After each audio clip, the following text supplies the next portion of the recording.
Radio Simbirtuu.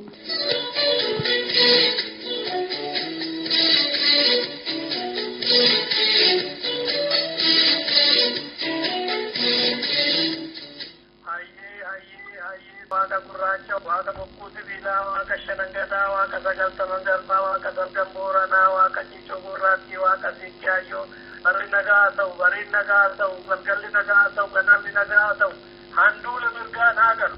Akkam jirtu dhaggeeffattoota keenyaa nageenyi badhaadha. Kun gaafa amajjii 25 bara 2017 guyyaa kamisaa kasinii darbu qophii Simbirtuuti. Qophii keenya har'aa akkuma innaa kaanii oduu isinitti himuudhaan eegalla. Itti fufnee immoo qophii imalaa qabna. Walakkaasaatti sirbi tokko jira. Hanga xumuraatti nu waliin turaan affeerraa keenyadha. Amma gara oduutti dabarra.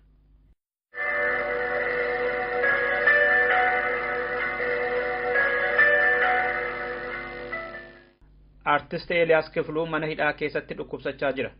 Qilintootti maqaa adda bilisummaa Oromoo, qeerroo bilisummaa Oromoo fi sirboota warraaqsan kan hidhame Eliyaas Kifluu amma akkaan dhukkubsateera. Akka isa dhukkubaa jiru deddeebisee mana murtii Itoophiyaatti himatus tajaajilli fayyaa hangammaatti hin kennamneefi. Weellisaa qindeessaa sirbaa ogeessa kaameeraa fi boca uffata aadaa Oromoo ka ta'e Eliyaas Kifluu bara darbe weellistuu Seenaa Solomoonii fi artistoota Oromoo kan biroo wajjin kan inni Finfinnee keessatti qabame. Erga qabamee kaasee gara torbee sadiif zaliilli hamaan irra gahaa ture mana hidhaa Itoophiyaa keessatti kan jedhe maddii keenyi reebbicha guddaa irra gaheen qaamnisaa miidhamuu eere. Tasfaa'uun Camadaa, Gaaddisaa Hirphasaa fi Alamaayyoo Garbaafaa Oromoota reeffi isaanii mana hidhaa Itoophiyaa keessaa ba'an keessaa isaan muraasadha. Dhukkubni Eliyaas amma hedduu yaaddessaadha jedhe kan ijaan argee gaafate. Mucaan isaallee yeroo ammaa gargaarsa hin qabdu jedhames. Mootummaan Adawaawii qaamota dhimmi Itoophiyaa nu laallata jedhan mara wajjin taa'ee haasa'uu qabaa jedhe jaarmiyaan mirga dhala namaa baabsu tokko. Liigiin mirga dhala namaa kan gaanfa Afrikaa akka jedhetti fincila diddaa gabrummaa fi fincila xumura gabrummaa waggoota 3 darban keessatti godhameen Oromoon yoo xinnaatan 4,000 caalan waraanatiin ajjeefamani. Yeroo ammaa kana Oromiyaan guutummaatti to'annaa loltootaa fi humna federaalaa jala jiraachuu kan addeesse liigichi muummichi ministeera Hayilamaariyaam Dassaaleeny dhimma biyyaaf jecha hidhamtoota ni hiiknaa kan jedhan guutummaatti hojiirra oolchuu akka qaban gaafate. Dantaa yeroo mootummoota addunyaarraa argachuuf akka hiikan dubbachuu nafe waggoota 27 kan hidhaa bahan mara gadhiisuu qabu jedhe.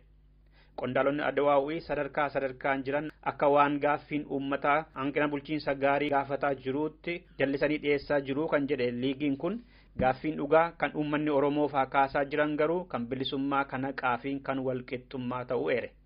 Gannoota 27 guutuu sirni kun kan hidhaa ba'ee hangi isaanii hin beekamu. Hidhaan federaalaa keessaa namoonni 115 qofaatu amma hiikee jaalala argachuudhaaf yaaluun hin taatu. Kan siyaasaan hidhaman marti hiikamuu qabu. Muummichi ministeera Hayilamaariyaam Dassaaleenyii fi Adawaawiin siyaasa haqaa fi hawaasa dinagdee baroota dheeraadhaaf impaaritti keessatti ka'ee deemaa jiru yeroo ammaa kana akkaataa itti fala kennuu qabanii fi fedhiillee akka qaban dubbataa hin jirani. Mormitoota siyaasaa biyya keessaa fi biyya alaa jiran maraaf balbala isaa banee waliin mari'achuuf qophaa'uu qaba Adawaawiin jedhe ibsa dhiyeenya kana baaseen liigii mirga dhala namaa kan gaanfa Afrikaa. Harargee dhiyaa aanaa mi'eessootti poolisoonni addaa Sumaalee dhiyeenya Oromiyaa seenuudhaan qabeenya saamanii lubbuun namoota 8 ba'eera. Iddoo Saaraa Sabootii fi Faayyoo jedhamutti humnoonni addaa Sumaalee Oromoo qawweetiin weeraruudhaan loon isaanii gara 100 ta'an jalaa fudhatanii deeman. Jiraattonni ka'anii qawweetiin ofirraa yeroo deebisan weerartoota Sumaalee irraatii 2 battalumatti du'aniiru. Oromoon loon tiksaa ture tokkos wayituma sana lubbuunsaa ba'eeraa jedhee nu ga'e. Wayita kun marti ta'ummoo waraanni federaalaa naannoo sana qubatee jiru Oromootaatiin dhiisaa jechuu malee jara dhaabuu fi loon saamaman sana deebisuudhaaf homaa tokkollee hin goone jedhe maddi keenya. Oduu wal fakkaatuun Boorana aanaa Mooyyaleetti federaalli Oromoota ajjeese madeesse. Waldorgommii kubbaa miilaa gareen Mooyyalee garee Meeggaa mo'achuudhaan waancaa fudhataniif wayita uummanni Mooyyalee keessatti bahanii sirban mormii mootummaa irratti qaban ibsataa turan dilbata darbe. Waraanni achi qubatee jiru immoo namootatti dhukaasa banee hedduu madeesse. Isaan keessaa namni madaa'e tokko gara mana yaalaa tokko konkolaataadhaan deemaa jiruuti karaa irratti lubbuunsaa baate wixatti darbe awwaalame. kan biroon madaahanii achumatti kan yaalamaa jiran jiru. Wayita awwaalcha sanaas uummanni Mooyyalee keessaa hedduun bahanii jibba sirna kanarraa qaban dhageessisaa turaniiru jedhe maddi Simbirtuu. Baha Oromiyaa gara daangaa Somaaleerraan federaalli uummatarraa qawwee hiisuudhaaf karoora qaba jedhame. Akka oduun ga'ee jirutti godinoota Harargee lamaan keessaa uummatarraa qawween fudhatamuu qaba jedhanii murteeffataniiru warri tikaa, waraanni federaalaa fi poolisiin federaalaa. Poolisiin federaalaa qeerroo bilisummaa Oromoo nan qoradha jechuunsaa kan yaadatamudha dhiyeenya kana. Caffee biyyattii keessattis taanaan dhimmi godina Harargee bahaa keessatti qeerroon bilisummaa Oromoo hidhamtoota siyaasaa Oromoo hiisisuu ka'ee dubbatamuunis wanta dhiyeenyatti dhaga'amaa turedha. Dhumarratti waraanni federaalaa tuta tutaatiin miliqu yeroorraa gara yerootti dabalaa jira. Loltoonni dirqamaaf tuta tutaan bobbaafaman akkuma bahanitti kan osoo hin deebi'in hafan lakkoofsisaa ida'amaa jira. Warra badan jedhaman kana akka barbaadaniif tutni biraa bobbaafamanis achumaan hafuun sirnicha yaaddoo keessa galchuurra darbee loltoota isaarratti amantaa dhabaa jiraachuu mul'isaa kan jedhe maddi Simbirtuu. Waan kun immoo karaa kibba Oromiyaatiin deddeebi'ee waan ta'e ta'uu eere. Waan akkasii kun bahaa fi dhiyaanis jiraachuu kan eere maddi kun loltoonni kunneen gara mormitootaatti dabalamu biyyoota ollaatti baqachuu fi qeetti deebi'uu akka malanillee hime. Dhiyeenya kana loltummaadhaaf beeksifni hojii bahee namni galmaa'u dhibnaan hafuunis kan yaadatamudha. Har'a Walloo magaalaa Qobboo fi naannoo isheetti uummanni fi mootummaan Itoophiyaa wal lolanii. Haga oduun kun qophaa'etti uummatarra miidhaa guddaan qaqqabeera jedhe maddi keenya. Xiyyaarri lolaa samiirra magaalittiirra naanna'ee wayita balali'uun mul'ateera. Lola cimaatu godhamaa oole. Konkolaataa waajiroonnii fi manneen gubatanis jiru. Karaan cufameera. Waraanni dabalataan gamasitti fe'amaa akka jirutu dhaga'amaa jira. Gama lamaaniin iyyuu miidhaan lubbuu fi qaamarra ga'ee jiraachuu malee hammisaa hanga oduun kun qophaa'etti lakkoofsaan hin baramne. Dhaggeeffattoota keenya oduun keenya irraa kanumadha. Sirba ittaanu kanaan gara qophii malaatti dabarra.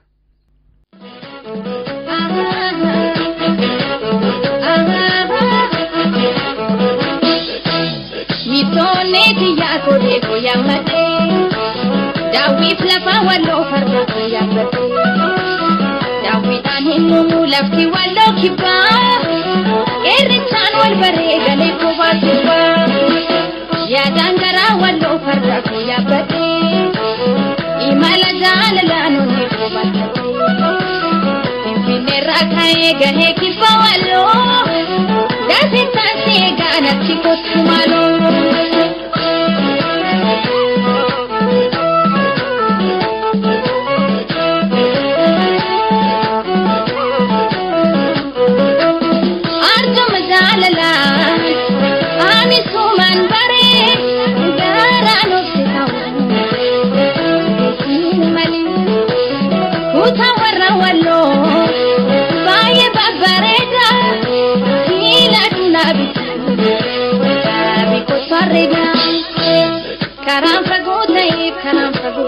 Karam fagootay sirraanan deebisu onneen koo jaalalaan onneen koo jaalalaan suma kalleellisu Tullamarraanii daandii walloo gahee kan keerra baasa oli ilaalu samii bal'oo ni yaada kan kenna kaasa Tullamarraanii daandii walloo gahee kan keerra baasa Onira lo sami ballo yada kan kena kasa Tula marrani dandi wallo Ijar sadanga keti Tula marrani dandi wallo Sima Afrika amure Tula marrani dandi wallo Anani amalike Tula marrani dandi wallo Ari kona rafre Tula marrani dandi wallo Gahe kan kera Oni lalu sami ballo ni ada kan kena kasa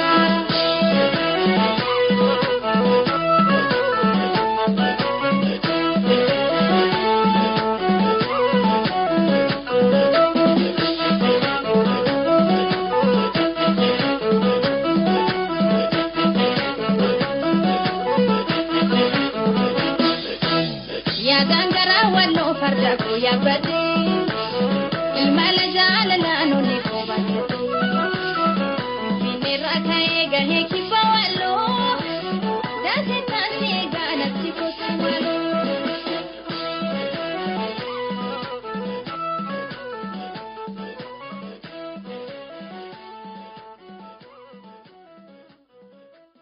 Tole dhaggeeffattoota keenya qophii malaarratti keessummaa qabna. Keessummaan keenyi Yaazoo Kabbabaati. Miseensa hoogganaa qeerroo bilisummaa Oromoo kan turedha.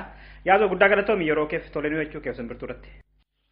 Baay'ee na ulfaadhu atis yeroo na kennitee naaf feeruu keetiif. Kan irratti mari'annu waan lama. Tokko haala yerooti. Tokko immoo waa'ee kitaaba Shira jedhuuti. Mee Shirarraa kaana? Kitaaba Shira jedhamu dhiyeenya kana eebbifteetta. Isa dura kitaabota meeqa baaftee ture Yaazoo mee isarraa kaana? Kitaabota meeqa qabda? Shira qofadha moo isa dura qabda kitaabota? Kitaabni amma Shira jedhamee eebbifamu kun siiriyaalidha. Kitaaba walitti fufaadha. Miila shokoksinee kan jalqabaa isaa ittaanaan dibaadha. Sadaffaan Shira, arfaffaan Ijibbaata. Jarreen kuni maatii yookiin qaccee miila shokoksineeti. Miila shokoksine tokko lama sadii afur jedhanii deemu hamma afuritti jechuudha amma Ijibbaataatitti. Yaanni rimee isaanii tokkuma isaan latadha. Seenan isaanii walitti fufaadha. Kan sanarraa gugatetu as ce'a. Lataa jechuudha diroo. Kanaaf akka maatii akka lataa miila shokoksineetitti kun sadaffaadha. Kanaan alammoo kitaaba afaan Oromoo fi afaan Ingiliziitti walitti makaa tokko walaloodha. Siifan kan jedhus barreesseen qaba. Kitaaba afaan Amaaraatiin Mariiraas Gadii jedhamu tokkos immoo afaan Amaaraatiin maxxansiiseen qaba. Maalitti maqaasa? Mariiraas Gadii jedha. Akka gabaa jetti wanti suni afaan Amaaraatiin. Saniin achitti immoo kitaaba nama 9 waldaa barreessitoota Oromootiif barreessine tokkotu jira. Namummaa jedhama. Isa keessattis gumaachan qaba. Saniin achi kitaabota kaninii kelleen jira. Kitaaba obbo Taabor Waamii Wuggana Dirsatoችና የታሪክ ኩነታዎች jedhu san gara afaan Oromootitti nama 4 ta'anii hiiknee jirra. Hayyama isaaniiti immoo hayyamaan ala. Isaanumatu iyyuu nu kaffalee nu hiiksise. Kanaaf isaanumaaf hiiknee. Akkanumas immoo kitaaba Tasfaayee Gabraab kan Burqaa Zimmitaa sana afaan Oromootitti aannolee maqaa jedhuun hiikera. Hiikamee kitaabni sun? Hiikera hin maxxanne. Maxxansuudhaaf piroosesii irra jira. Kitaabni tokkos akkanuma afaan Ingiliziitirraa kan inni hiikeen jira. Kitaabni Kaarstool hin maxxanne. Egaa amma kana itti deddeemera walaloo siidiidhaan walaloo tokkollee akkasuma hojjedheen jira. Amma kana jejjenneerra gama litireecharii kana. Meeqa jennu gamee lakkoofnu amma kan dhuunfaa kee hankobaa kee meeqatu gabaarra baheera meeqa karaarra jira kan waloodhaan qopheessite meeqadha kan hiikuus meeqadhame. Kan hiike amma maatitti 3 kan dhuunfaadhaan barreesse Shira dabalatee 6ffaadha. Kan nama wajjin barreesse tokkotu jira akkana. Meeqa biyyeen warra dhuunfaatti barreessite kana wal fakkaatu jaalala moo hawaasummaa moo xiiqiidha moo siyaasadha moo waan addunyaa kanaati moo maalirratti xiyyeeffatta ati hoggaa yaaddee barreessitu maalirratti hundaani qabiyyeen kitaaba kee akka walii galaatti. Ani akka barreessitu doon jechuu baadhe gaariidha garuu hawaasnis waanuma jedhanii isuma irra deebi'ee jedha. Kitaabonni kiyya hundumtuu Oromoo jedhu jedhama. Anis akka Oromoo jedhan ittiin barreesse. Waanuma Oromoodhaa fi Oromoodhaan wal qabatu. Waa'ee haala siyaasa Oromoo irra guddinaan jechuudha. Waa'ee siyaasa Oromootiin barreesse. Socio-political fictionidha yookiin immoo socio-political novelidha barreeffamumti isaatiiyyuu. San qofa irratti garuu hin dhiisne akka dubbiin siyaasaa yeroo baay'ee ni goggoga. Kanaaf raacatii jaalalaatii fi kan saayinsiitiin walitti makeen akka namoota hawwatutti barreesse. Kanaaf kitaabni miila shokoksinees dibaanis shirri dheengadda eebbifame kunis scientific fiction warreen jedhaman kaategorii scientific fiction warreen jedhaman san keessatti kan ramadamanii. Itoophiyaa keessa afaan Oromootiin barsiisan yuunivarsiitii Finfinnee Dr. Xilaahun Taliilaa akka qaacessee dhiyeessetti bara 2015 scientific fiction afaan Oromootiin barreeffaman isaanuma nama barreesse kanaan duran jiranii. Akkuma Itoophiyaatti immoo scientific fiction kan jedhaman kan dinkukumbii barreesse tokko jira. Yebbi hoon alam kan jedhamu afaan Amaaraatiin suni bara 1972 maxxanfamee natti fakkaate. Inni kiyya kuni lammaffaa dhufaa jechuudha. Akkuma Impaayiriitti iyyuu jechuudha. Akkuma Impaayiriitti iyyuu. Akka Oromootitti immoo kanuma jalqabaati. Isaan inni barreesse kuni medicine technology keessa jira. Teknoolojii qorichaa jechuudha. Teknoolojii kallattii waraanitti guddachuu qabutu irra jira. Akkaataatti qabsoo gochuu qabnuu fi qabsoon keenya gara fuulduraatti maal akka fakkaachuu qabu, maal akka fakkaachuun irra jiraatu. Meeshaa yaaduunee tarii akkuma barreessitoonni biyya dhihaa kun biyya Ameerikaa keessatti barreessanii saniin booddee immoo teknoolojii sana warreen kaan bocanii hawaasa dhimma itti ba'an sana kallattii kan kaa'u waan akka rocket technology tokkotu jira. ODA 555-2 jedha. 555- kuni dibaa keessa jira. Inni akkamitti akka maqaa Oromooti wal qabatu, aadaa Oromooti wal qabatu achi keessatti ibsa guddaatu jira. Namoonni dubbisan argatanii jiru. Achuma keessas teknoolojii qoricha mala waraanaa yookiin saxaxa waraanaa keessatti dhimma ittiin bahan baalabaa kan jedhamutu jira. Tarii boruuf iftaan yookiin egeree keenya keessatti waan uumamuu danda'udha. Biyyi keenya waggaa of geechi jechuudha. Waan uumamuu danda'u. Innis teknoolojii bara 1945 waraana addunyaa lammaffaa irratti biyyoonni dhihaa kun keessahuu warri Jarmanii fayyadaman san isaan walitti hidhata yookiin immoo akka san fakkaatutti waan kaa'ame. Isa amma shira jedhu kana keessattis immoo akkamitti akka biological technology fayyadamanii qabsoo geggeessuun danda'amu. Mee isa naa kaa'e nu gaafii mataa ta'uu danda'e boodaaf kaawwadhu. Aayye. Afaan Oromoo afaan reefu daaddeedhaan deemu reefudha afaanuma hojii ta'a. Waggootuma 26 darbe kana keessa isaan keessattuu immoo acuuccaatu irra jira jedhama biyya keessatti maqaaf afaan Oromoo afaan hojii Oromiyaati. Haa jedhamu malee magaalota gurguddoo fi jiddu galeessuma keessatti illee afaan dubbii fi afaan waliigaltee hojii mootummaa Amaarinyaa ta'ee jira jedhama. Afaan Oromoo fi asoosama isaa aadaa isaa guddisuu irratti deeggarsi mootummaan godhu hin jiru jedhamaa ture. Amma ati immoo isarrayyuu ol fageessitee deemaa jirta. Kana akkamitti gabbifachuu dandeesse? Mee jedhame waa'ee kana? Ogbarreessan tokko yookiin namni literature tokkoffaa waan lubbuun isaa jettuun jiraachuutu irra jiraata jalqabuma. Waan lubbuun isaa jettu sun immoo waan hawaasni beekuu fi waan hawaasa keessa jiruun addaa miti. Garuu maalinni xiqqoo ishii hoo danda'e xiqqoo fuuldura siqee kallattiidhaa fi ulaa wayii hawaasatti argisiisutu irraa eegama yoo gama literaatureetti kan deemnu ta'e jechuudha. Kanaaf akka dhalataa Oromoo tokkootti akka ogbarreessaa Oromoo tokko dhuunfaadhaan ofis fooyyessaatii ogbarruu saba kanaa sanas immoo akkam fooyyessuu danda'utti yeroo adda addaatitti bakka adda addaatitti wantoota nan dubbisaa exposure akkan argadhu jechuudha. An social science baradhe garuu waa'ee medicine achi keessatti nan tuqaa gama sanaan deemitanii waan sana akka ogbarruu sanaaf naa ta'utti fooyyessa yookiin nan dubbisa. Nin gaafadha ogeeyyii toora sanaan jiran. Kanaaf akka dhuunfatitti kun kan mootummaadhaan wal qabatu miti nama dhuunfattu akka fooyya'uuf jechuudha kanarratti hojjete jechuudha. Ani akka nama dhuunfaa tokkootitti kanarratti. Ni dhugaadha. Hoogganni waan hoogganu dhaaba siyaasaa haa ta'u jaarmiyaas haa ta'u dalagas haa ta'u kan dura deemu sun fakkeenya ta'uu qaba. Dursee fageessee yaadaa hojiidhaanis amalaanis fageessanii yaaduudhaanis warra isa jala jiru fakkeenya ta'uu qaba. Isinis warri barreessitoonni waan hawaasa sanaa fi waan addunyaa calaqqisiistan illee boodatti hafuu hin qabdani. Dursitanii isa isaan qaban irratti fageessitanii yoo calaqqisiiftan hubannoon namaa xiinsammuun namaa yaani namaa akka bal'atee wanni godhu gootu kanaafidha jechuudha. Kitaaba siifan jedhu qabda natti fakkaata. Nin qaba. Kitaaba siifan akka ni beekutti baay'ee jaalatamee ture biyya keessatti gaafa eebbifte irraa kaase. Akka fakkeenyaatti ka'a biyya keessa. Dhugaadha. Mee yaada isaa nutti maaliif jaalatame kitaabni sun?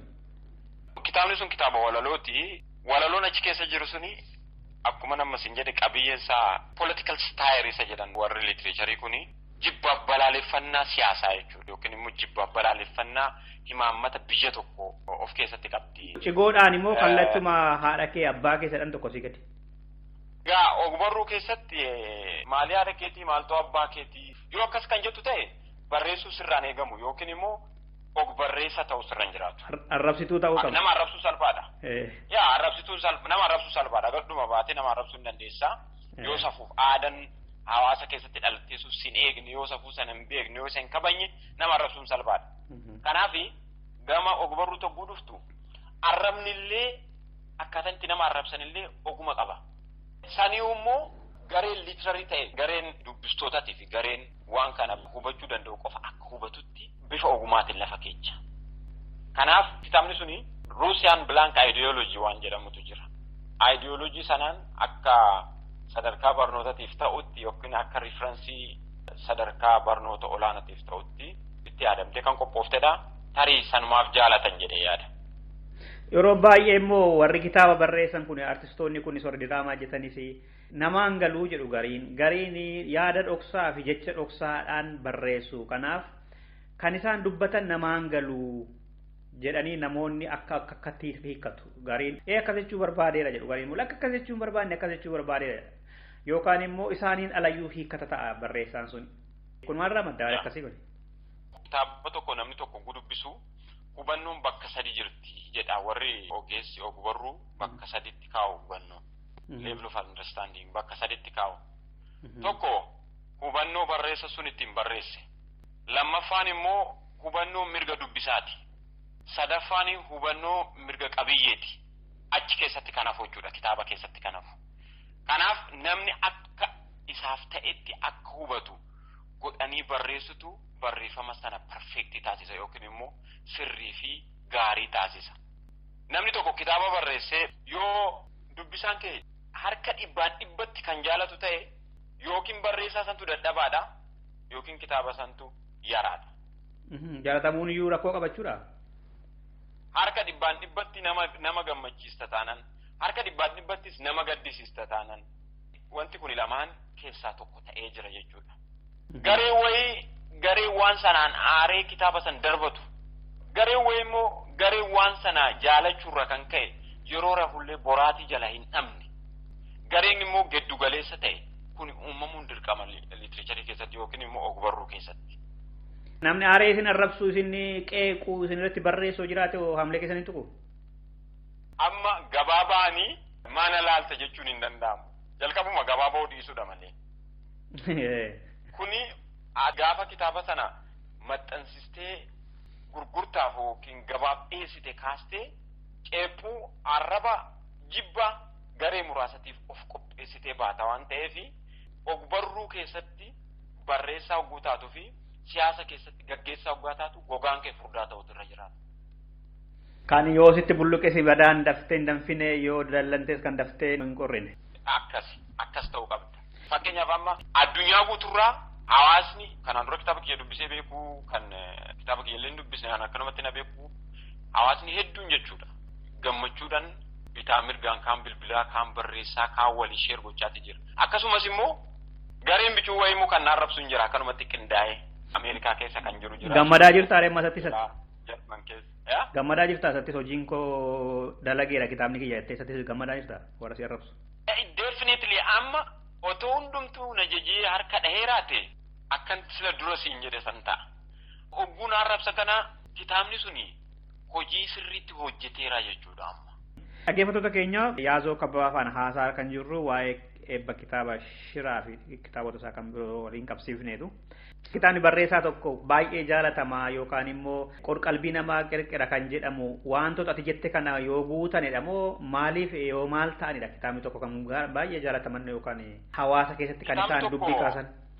Kitaabni tokko hawaasa keessatti kan jaalatamu keessahuu waan barri sun jedhu sana mi'eessee miidhagsee qabiyyee isaa akka hawaasni sun fedhu yoo hawaasa sanaaf kan mul'isu ta'e dhaloota sana yookiin immoo labata san keessatti jaalatamaa ta'a.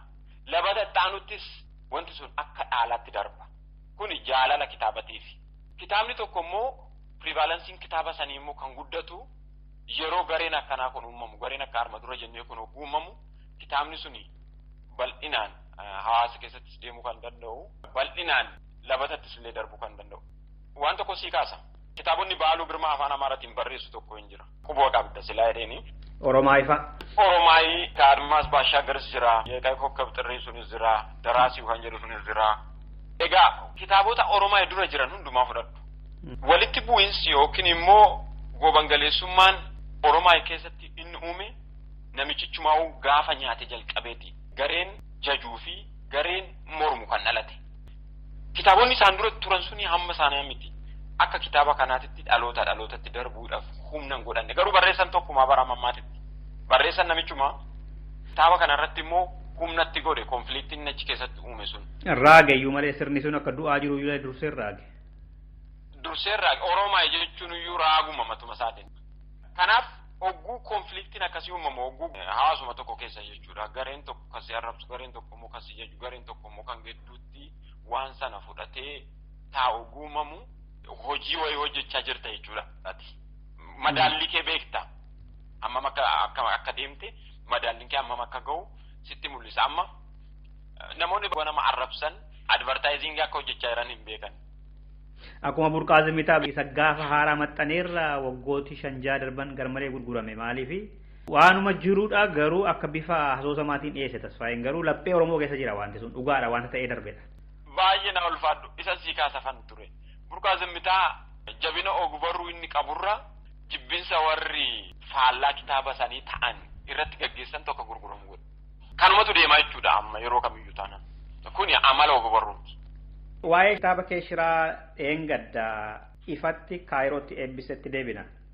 Jechi shira jedhu sammuu Oromoo keessatti kan dafee dhufu hiikni isaa daba, hammeenya, xaxaa, hama walitti yaadu, wal kuffisuu feeguu, wal goomachuu, walitti muruu, tokko galaafatuuf kan jedhu qabaachuu ni mala akkasitti hubataman sammuu namaa keessatti. Kitaaba kee kanatti wayita shira jedhu mata dureetti kennitee eebbisiiftu. Namni akka koo hin dubbisne tarii yaasoon nama siyaasaati. Qabsoo Oromoo keessatti hirmaattee nama beekamtudha. Kanaaf gurbaan kun waanuma mootummaan amma kunii fi sirnoonni Habashaa darban kun waa'ee Oromoo irratti shira xaxan barreesse jedhuu ni mala namni. Namni tokko immoo isarratti ajjechaan yaalamee ture waan ta'eef waanuma isarra ga'e sanadha ammoo bifa kitaabaan gadi baasee nuti gurguratuuf jedhamee sammuu namaatti dhufuu danda'ama. Jechi shira jedhu kun waanuma sii fi sittii fi Oromootti hidhatu qabsoo Oromootti hidhamutu barreesseera ta'a jedhanii otoo kitaabicha dubbisiin tilmaamuun namaa jiraachuu ni mala anuma dabalatee jechuudha. Warran dubbisneen akkasitti yaadanii maal jettati? Maaliif shira jettee moggaasta? Baay'ee galatoom. Jalqaba akkaataa maqaan kun itti mogga'een siif hima. Kitaaba 4 kan walitti fufu akkam barreessuuf karoorfadhee kitaabni miilli shokoksine 2010 maxxane. Achirratti fuula dhumaatirratti lafa kaa'een jira. Maqaa kana wajjin jechuudha. 2010. Kana maqaan kun kanarra ba'ee miti. Shirri anarratti kaleessa raawwatus uummata Oromootirratti waggaa 150 waggaa 170 dura irratti raawwachaati ture. Kanaaf ani maqaa kana kan immoo gaase 2010 har'a miti. Namoonni baay'een amma gaaffii ati amma na gaafatti kanatti hedduu dhiphatanii waa'ee san barreessaa waa'ee walitti bu'iinsa Oromoo lamaan gidduu barreessaa kun immoo maalidha dhaloota keessatti maalii fida waan baay'eetu ka'a. Garuu hidhatan qabu. Yaaddoon isaanii gaaris ta'u sirrii immoo miti. Womaadhaan hidhatan qabu isa ana asitti narratti raawwatameen waan tokko hidhatan qabu. Hidhata qabaachuus hin danda'u. Sababni isaa maalinni ani amma danda'ametti ammas dhaloota qaruu labata sirreessuu malee labata gidduu waan xixiqqoo namoonni dhuunfan xixiqqoon hojjetan akka kitaabatti barreessee dabarsuun barbaadu. Kitaabni waan du'u miti waan dhaalamu kolfa isaan asitti hojjetan yookiin kolfa namoonni muraasni magaalaa Kaayiroo kana keessatti hojjetan kana labanni egeree akka dhaalu hin fedhu hin godhus. Kanaaf waa'ee waan xixiqqoo sanii akka kitaabatti barreessuu miti akka ji'aa fi ji'a lamaan booddee illee yaadatamuun barbaadan. Waan akkasii hawaasni keenya yaaduun isaanii yaaddoon isaanii sirriis ta'u wanta akkasii keessa hin jiru sana walitti hidhatu. Akka shiraatitti shirri kun dinagdee siyaasa hawaasummaa Oromootirratti diinan dalagame irratti kan xiyyeeffatu. Innugaa akka asoosama saayinsaawaa jabanaatti. Innuu akka asoosama saayinsaawaa jabanaatti na ulfaatu akkasitti kan qophaa'ee jiru. Yeroo tokko yoo sirboota amma Alii Birraa yoo laalte irran darbu yeroo hundumaa dhaabbataadha. Yoo millee yoo ta'e sirbisaa irran darbu. Kan haala yeroo faana ba'u immoo ji'a 6 booda yookaan waggaa booda kan ji'a 1 booda laphee namaa kaasee dammaqsee ol kaasee tummoo isaa booda hin bada. Sirboomta afaan Oromoo jechuudha. Kanaaf kitaabonni ani barreessu kun kan diroorraa dirootti latarraa latatti dameerraa dameetti dhalootarraa dhalootatti darbuudha malee wanta yeroodhaaf taa'u wanni godhamee darbuu miti jechuu keeti. Kitaaba kee ammaa kanarratti yaadannoo haa ta'u kan jettee qaamota adda addaa eerteetta. Mee eenyu fa'isaa maaliif jettee hoo? Akka yaadannootitti waa 3 akka kitaabni kun yaadatamuun barbaade. Waa 3 kun immoo yookiin qaamni 3 ani akka yaadataman barbaade kuni waan seenan Oromoo bara baraaniyyuu bara beelii belelli keessatti otoo yaadatin biran darbine. Jalqaba warreen faadaagaa jalqabanii faadaagaadhaa hanga faadaagaa keessatti lubbuu qaalii isaanii laachuudhaan kaanis du'aan nu biraa wareegamanii kaanis jireenya keessatti jiruu du'aa olii kan jireenya gadii jiraatan mana hidhaa keessatti mana hidhaa diinaa keessatti dararamaa jiraniif warra wareega kana kaffalan hundumaaf yaadannoo haa ta'u jedhee keessumaa immoo sochii qeerroo bilisummaa Oromoo keessatti ijoollee lama baay'ee ciccimtuu taate kan wajjiniin hojjechaa turre kan duris maan'ee tokko keessa hojjechaa turre tokko amma lubbuudhaan jira maqaa isaan na'u guyyaa sana yaadadha gaafa kibxataati kibxata wajjin mari'achaa oolleet galgala dhabamee nabamsiisanii bakka bu'eedhamne hanga ammaatitti amma dhiyoo kana akka lubbuudhaan jiru dhageera garuu bakka jiru hin beekne tokko immoo namoonni baay'een maqaa isaa kaasanii dabarsaa turanii Dabalaa Xaafaa jedhama. Mucaadhuma toora tokkotti dhalanne. Wareegame. Icciitidhaan wal arginee gaafa biyyatti deebi'uudhaaf deemu karaatti eeganii naannoo Caancoo jedhamtutti Salaale keessa jechuudha. Eeganii rasaasan dhaanii ajjeesanii. Haa ta'u jedhee lammaffaa immoo kitaabni kuni shira mootummaan kuni uummata Oromoo irratti gaggeessaa jiru wal qabatee jechuudha. Qeef qabeenya isaanii irraa buqqaanii lubbuu qaalii irratti kaffalaniif yaa ta'uun jedheeni. Sadaffanii fi kan yeroo kamiyyuu nama silaa lubbuu qabu nama sammuu yaadu kamiyyuu gaddisiisuu danda'u warruma diinatiyyuu odoo nama ta'anii kan gaddisiisuu danda'u aadde Taaddalech Tamaam kan ilma ishii irraa ajjeesanii magaalaa Dambidooloo keessatti jechuudha. Dhiyaa Oromiyaatitti ilma irraa ajjeesanii reeffa ilmaatirra immoo ishiteessanii reewaa turan. Kanaaf jarreen kun sadeen wanta sirratti ta'e kun hundumtuyyuu shira. Kitaabni shira jedhu kun yaadannoo isaa jara kana sadeeniif haa ta'u jedheen kaa'e. Galii kanarraa argamus Oromoota buqqaanii Baalee keessa jiraniif kan jedhu tokko kan jiru na fakkaate. Eebba kitaaba kanarratti bakka eebbaa sanatti ijoolleen akkanumarra deemanii Oromoonni jechuudha. Fedha siyaasaatiin galii uummata kana ta'u yookiin immoo uummata amma qeef qabeenya irraa buqqaanii hongeen dha'ee jiru uummata keenya qabeelleetu jira. Baaleerra namiyyuu quba qaba. Achirratti galii walitti qabaatu turani. Anis akka nama tokkootitti immoo waan hin gumaachuu qabu eebba kitaaba kanaatirraa gurgurtaa kitaabichaatirraa amma tokko gumaachee jira jechuudha. Fayyaa ta'e dirree baqaatti kana gochuu waan guddaadha. Walii yaaduudha inni guddaan. Kennaan sun karameellaa ta'u maallee ta'u saba rakkate kana fooyita isaan rakkatan biratti argamuudha inni guddaan Oromummaani. Dhaggeeffattoota keenya yaazoo kabbaa afaan haasaa kan jirru eebba kitaaba kee kanarratti wanti tatta'e ho'aa fi bareedaa ture namoota hedduutu bahee si dabalee sirbifaa ture ho'aa ture galma bareedaa ture alaabaatiin miidhagee ture waan Finfinnee keessaa fakkaata akkamitti akkasuma bareedee hoo? Dhugumaan asirratti jalqaba artistoota Oromoo magaalaa Kaayiroo jiran hawaasa Oromoo baqatee magaalaa Kaayiroo jiru walumaa galatti Oromoo guutuu galatooma jechuun hin barbaada maaliif xiiqidhaa fi mirmannaa isaan godhan qiccoomina isaan argisiisantu waan san akka sanatti akka inni miidhagee anallee hanga na ajaa'ibsiisu ga'utti hawaasa Oromoo kutaa addunyaa kana irra jiran bakka hundumaattu jechuudha hanga ajaa'ibsiisu hanga nama boochisuu ga'utti hojjetanii wanti kuni dhugaa ta'uudhaaf artistoonni magaalaa kana baay'eetu jiru. Akka artist Gaaddisee Shamsaddiin, Abbaba Dhugaasaa, Hawwii Mahamuud, kan Naffisaa Abdulhakiim, ijoolleen immoo akkasuma garee shubbistoota afran qalloo jedhanii shubbisaan magaalaa kanatti hawaasa keenya kana jiru kana bashannansiisaa jiran jiru. Kun irratti hirmaachuudhaan uummanni Oromoo odoo wanti tokko hin daangessin akka amma dubbii diyaaspooraa keessa deemu kana takka gurra odootti hin qabin bifa tokko ta'een tokkummaa nama ajaa'ibsiisuun jechuudha. Uummanni sun akkasitti buqqa'ee dhaqee waan sana sirna sana jaatanii sana akkasitti miidhagsee deebi'ee anas na dabaalee kabajaa fi jaalala dhugaa isaan qabannatti mul'isanii deebi'anii kanaaf immoo garanni kiyyaa yeroo kamiyyuu jechuudha kan isaan faana dhimbiibamaa jiraatu yaa ta'uun jedhaan. Yeroo tokko Oromoonni biyya Keeniyaa keessa jiraatanii kan maatoon ta'in baay'ee turanii achi keessatti dubbiin achii ka'a wal dhabdeen Oromoo gara Awurooppaa Ameerikaatti babal'atu Keeniyaadhaa ka'a jedhamaa ture isaan wal qoodaniitu baqattoonni jedhame. Amma bakka isaa Kaayirootu ka bu'ee bakka Naayiroobii Oromoonni Kaayiroo jiran wal nyaatu waliin galanii meeqatti caccabaniiru wal qoodaniiru ni jedhamu kun amma akka soba ta'e mul'isan jechuudha hawaasni Oromoo kan Kaayiroo jiru. Amma kanuma dhugaa jechuudha kan namni kamiyyuu arge ragaan eebba kitaaba shiraatti sadeen gaddaa jechuudha.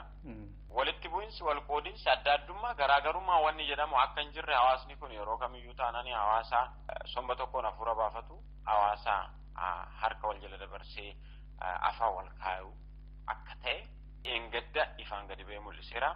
Kanaan booddee tan kanatti aanee dhufummoo abbaatu mijeeffata jechuudha.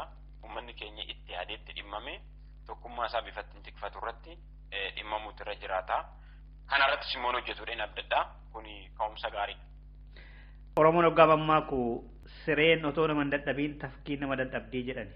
Erga baqatanii biyyaa bahanii biyyaan biraa keessatti wal nyaatuun iyyuu qa'aniidha. Erga Oromummaadhaan bahanii hiree tokko qaba Oromoonii garboomes ol faana bilisoomes ol faana.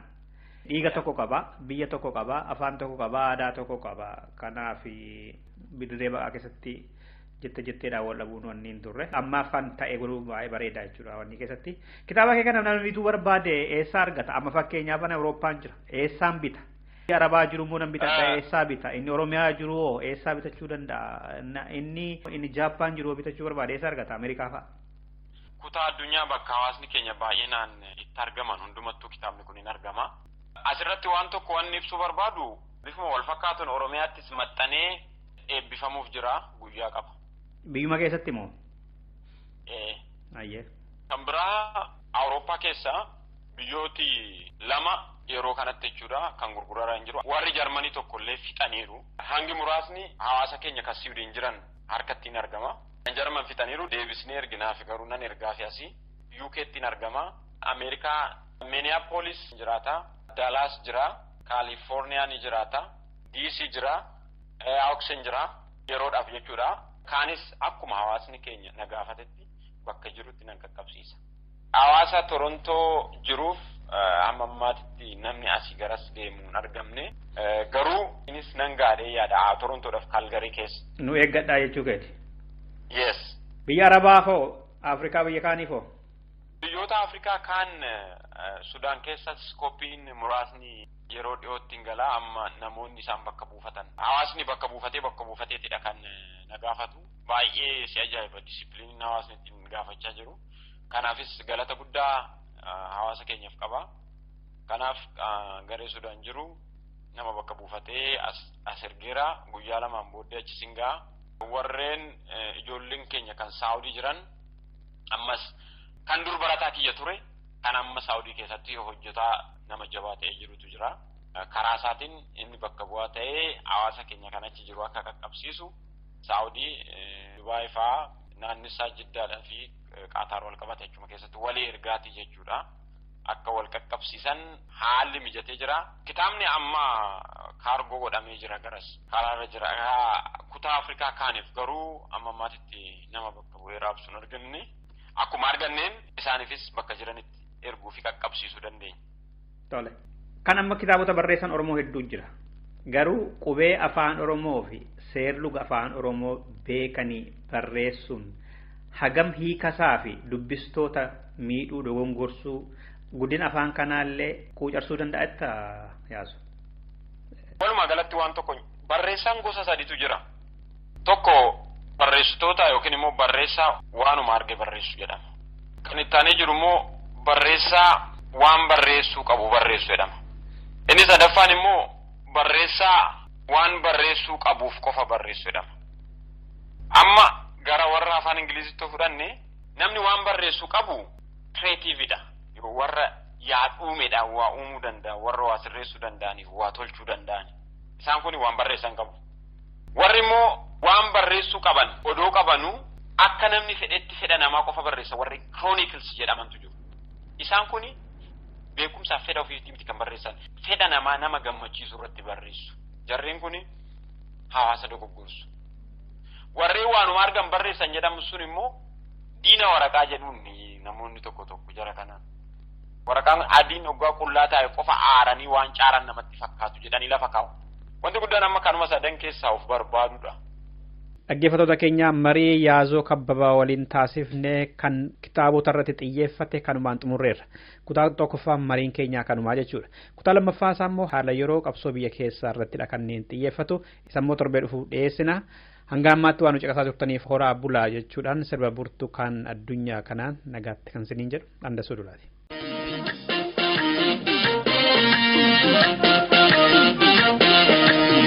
Alele lola, con alele lola, so damale paroro.